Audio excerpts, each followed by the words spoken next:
Good morning mga katanim. Dito tayo sa bakuran namin. Ngayong araw ay September 7.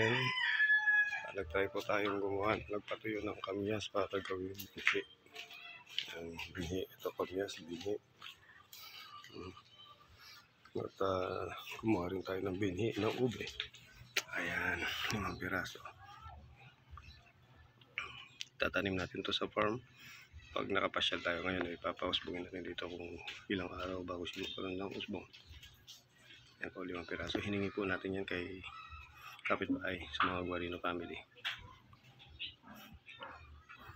Yan, may solar dito sa bahay, sa battery, pang ilaw lang. Yan, taas panel para pag burnout may electric pan sa ilaw.